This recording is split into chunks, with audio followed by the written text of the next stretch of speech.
Mesdames, Messieurs, bonsoir, soyez les bienvenus. Dans les titres de ce 26 novembre, un réseau de vols de parfums démantelé par les gendarmes du Loir-et-Cher. 9 personnes ont été interpellées. Ils auraient commis des vols de vrais parfums dans une entreprise de conditionnement. Le préjudice s'élève à environ 1 million d'euros. Il reprend du service à Tours. L'arrêté sécurité et tranquillité publique. Il court jusqu'au 4 janvier, s'étend désormais à l'avenue Gramont. Les applications concrètes dans ce journal. Et puis le métier de restaurateur, une passion. Rencontre avec l'un d'entre eux au château de Langeais. Il y a du travail là-bas depuis 25 ans. Des mannequins et des costumes rendent compte de la vie de l'époque. Plusieurs mois d'enquête de la gendarmerie et un vaste réseau de vols de parfums démantelés. 9 personnes ont été interpellées la semaine dernière en région parisienne pour des vols commis dans une entreprise de conditionnement en Loir-et-Cher qui travaille pour le compte de LVMH. Plus de 10 000 flacons de vrais parfums ont été saisis. Il ne s'agit pas de contrefaçon. Le préjudice est estimé à environ 1 million d'euros. Sabrina Meloult. La saisie est rarement aussi importante. 2 pièces d'un appartement rempli de flacons de parfums de luxe, mais également dans une moindre mesure de vêtements de marque. Au total, 150 000 euros de parfums ont été saisis, volés en février dernier dans une entreprise de conditionnement du Loir-et-Cher, qui estime aujourd'hui les dégâts causés à hauteur de 40 000 euros. 9 personnes ont été ainsi interpellées, dont 5 placées en détention provisoire. Recel en bande organisée de vols commis en bande organisée de parfums. Un véritable réseau de distribution démantelé par les gendarmes de Blois et la section de recherche d'Orléans. Il y a un véritable commerce parallèle. Vous voyez l'ampleur des saisies qui ont été faites la semaine dernière dans 4 box différents où il y avait de véritables magasins organisés. Et bien évidemment, si l'on supprime ce marché d'écoulement, eh bien on a aussi une influence sur l'intérêt de la commission des vols. Publicité sur les réseaux sociaux, vente sous le manteau, vente organisée dans des box clandestins et même revente sur les marchés. Tous les moyens étaient bons pour écouler la marchandise volée. Le préjudice est aujourd'hui très important. La valeur de la marchandise saisie est estimée à 500 000 euros. Le préjudice, lui, est beaucoup plus important. Le préjudice chiffré prend en compte les dégâts occasionnés lors des vols, les dégâts sur les marchés, sur l'atteinte à l'image et sur la valeur de revente des produits. Et là, on monte rapidement au-dessus du million d'euros. Le profil des voleurs, des personnes âgées d'une trentaine d'années, dont certaines travaillent et complètent ainsi leur fin de mois grâce à ces vols. Mais ce qui surprend le lieutenant-colonel Stéphane Dutrieux, c'est bien évidemment la nature du produit volé.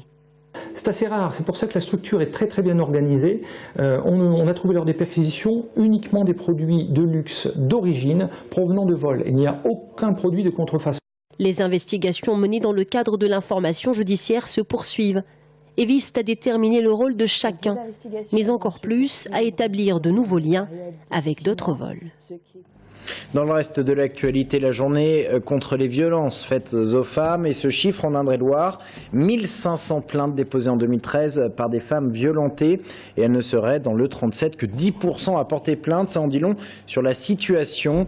Les associations encouragent donc à porter plainte, parmi elles Oser le féminisme qui a organisé aujourd'hui un rassemblement place Anatole France à Tours. C'était ce matin, une association qui réclame l'entrée dans le code pénal de la notion de féminicide. On écoute au micro de Julie Dubois, la responsable de l'association Mélanie Goyot. 121 femmes l'année dernière qui sont mortes sur les coups de leur mari et il n'y a rien dans le droit qui n'est proportionnel à l'ampleur du phénomène. Les violences, elles sont massives. Il y a une femme tous les 3 jours qui meurt sur le coup de leur mari ou de leur conjoint. Il y a une femme toutes les 7 minutes qui est violée, 75 000 viols en France sur les adultes majeurs. Donc c'est vraiment massif et les pouvoirs publics, le droit ne différencie pas, ne prend pas en compte ces violences-là. Et un forum est consacré demain à cette question des violences faites aux femmes. Forum d'information au centre de vie du Sanitas à Tours toute la journée. La Ligue des droits de l'homme d'Indre-et-Loire y est hostile et pourtant il est de retour. L'arrêté sécurité et tranquillité publique à Tours, il est rétabli depuis le 21 novembre et va se prolonger pendant toute la période des fêtes jusqu'au 4 janvier. La nouveauté, c'est qu'il englobe cette fois-ci l'avenue Gramont. Mendiants, groupes à chiens, une 60aine de personnes à Tours seraient concernées. Aurélie Renaud et Sabrina Meloult. Permettre la libre circulation des riverains, voilà le contenu de cet arrêté. La nouvelle municipalité ne parle pas d'anti-mendicité mais de tranquillité publique. Objectif affiché de l'adjoint à la sécurité, permettre aux touristes et aux tourangeaux de profiter du centre-ville en toute quiétude. Public visé, les squatteurs, les mendiants et toute personne qui troublerait l'ordre public. Elles ne vont pas au poste, c'est leur dire de se déplacer, de partir. Ils n'ont rien à faire, à gêner la circulation. C'est soit le commerçant qui est au téléphone, soit le riverain qui est gêné.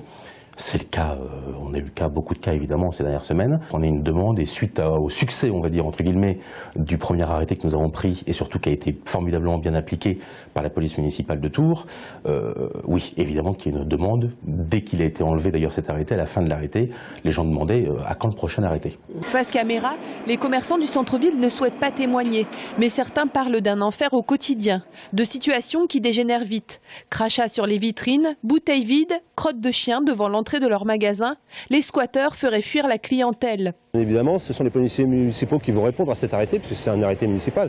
Néanmoins, ça peut permettre parfois, lors de différends devant des supermarchés, à la police nationale également d'utiliser cet arrêté pour permettre de trouver une situation raisonnable et ne pas interpeller l'individu, mais le faire partir du lieu. Généralement appliqué dans le Vieux-Tours, rue Nationale, quartier Colbert et aux abords de la gare, cet arrêté a été cette année étendu à l'avenue Grammont jusqu'à la place de la Liberté. La Ligue des droits de l'homme conteste cet arrêté dans sa globalité et parle d'un simple déplacement de la pauvreté, d'une dissimulation pratique pour le commerce en cette fin d'année. Il y a 2000 logements vacants à Tours.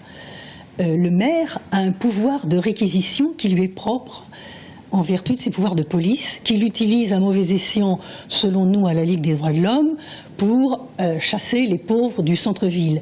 Mais son pouvoir de réquisition des logements vacants permettrait justement de loger un certain nombre de personnes. Et je crois que c'est là la solution. Elle est humaine avant tout. L'hiver dernier, la Ligue des droits de l'homme avait attaqué l'arrêté devant le tribunal administratif d'Orléans et avait perdu en référé. En bref, un accident mortel la nuit dernière sur l'autoroute A10 dans le Loir-et-Cher à hauteur de Saint-Denis-sur-Loire. Un homme de 26 ans domicilié à Tours a perdu la vie après avoir percuté le terre-plein central et s'être heurté à une camionnette.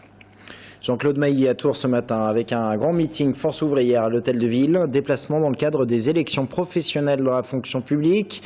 Elles auront lieu le 4 décembre prochain. Il faut sauver le service public républicain, a dit le secrétaire général de FO. On l'écoute au micro de Barbara Arsenault. Nous allons continuer à défendre les missions de service public. Parce que si l'on veut rester dans une république, le service public, c'est quoi son rôle? C'est d'assurer le mieux possible le respect des valeurs républicaines. Liberté, égalité, fraternité. Et par exemple, la valeur d'égalité républicaine, c'est la valeur d'égalité de droit. Ça veut dire assurer à tout le monde, tout individu, par exemple une égalité d'accès aux soins à l'hôpital public, à l'école publique. Voilà, ce sont des éléments clés. Mais encore faut-il pour ça que l'on maintienne les classes quand c'est nécessaire, que l'on maintienne les bureaux de poste sous la présence du service public. Et c'est à Tours que Force ouvrière organisera en février prochain son congrès confédéral. La politique et Tours Plus qui discutait hier soir des orientations budgétaires pour l'année 2015. Un budget en matière de développement durable bien en dessous des espérances des écologistes. Ils l'ont fait savoir en se réunissant devant l'enceinte communautaire. Pour Europe Écologie Les Verts, Tours Plus doit faire plus pour l'environnement, plus de transports propres.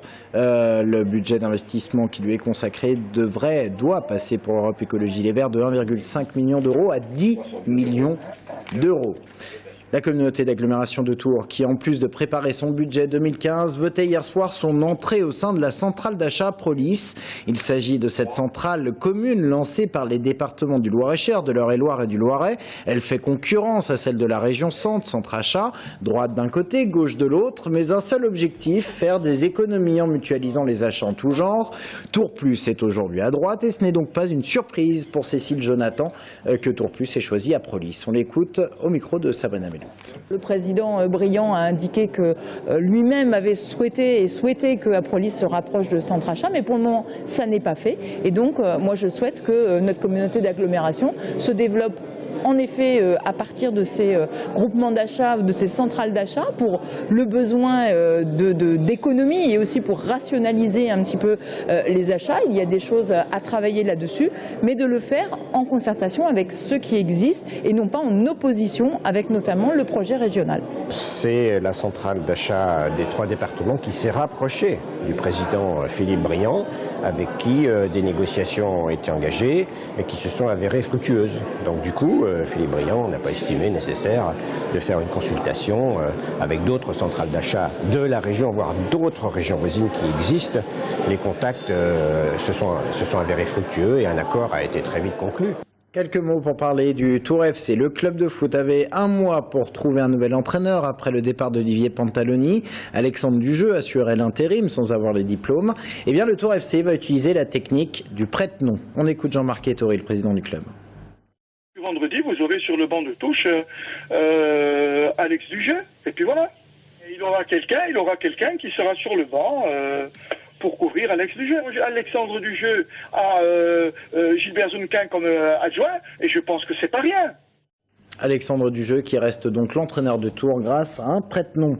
Pour terminer ce journal, on prend la direction du château de Langeais. Depuis 25 ans, des mannequins sont là pour témoigner de la vie d'époque du château. Des mannequins, des costumes qu'il faut entretenir et même restaurer. Derrière, il y a donc des hommes, des passionnés. Portrait signé Mathieu Lignot et Fatima Kiati. Soigner chaque détail, rafraîchir ces visages de cire. Au château de Langeais, Daniel et Malika ont restauré ces mannequins toute la semaine. Et tout doit être parfait pour celle qui s'est mariée ici il y a plus de 600 ans, la belle Anne de Bretagne. Après 25 ans d'exposition, c'est la première fois que l'on répare ces personnages abîmés. Et il y a des fourrures à traiter, comme vous le voyez, des éléments décoratifs qui ont été repeints, retravaillés, les bijoux aussi, de manière à ce que ça soit à nouveau dans un état parfait de couleur et de vie. Peinture, couture et aussi coiffure. C'est les perruques en vrais cheveux. Hein. Daniel a plusieurs cordes à son arc et il connaît bien ses personnages. C'est lui qui les avait habillés la première fois en 1991. Je ne dirais pas qu'ils sont vivants pour nous, mais c'est vrai que c'est assez impressionnant d'habiller quelqu'un comme ça, qui est complètement immobile, je dirais pas pour l'éternité, mais pour toujours dans le temps, et que, bon, on est autour comme des maquilleurs, en train de les préparer pour qu'ils soient le plus beau, le plus réaliste possible. Cette scène est l'attraction phare du château. 100 000 visiteurs passent chaque année son pont-levis pour participer à leur manière au mariage de Charles VIII avec la jeune Anne de Bretagne. Restez avec nous dans un instant, nous recevons Alain Dayan, secrétaire régional du PS. À tout de suite.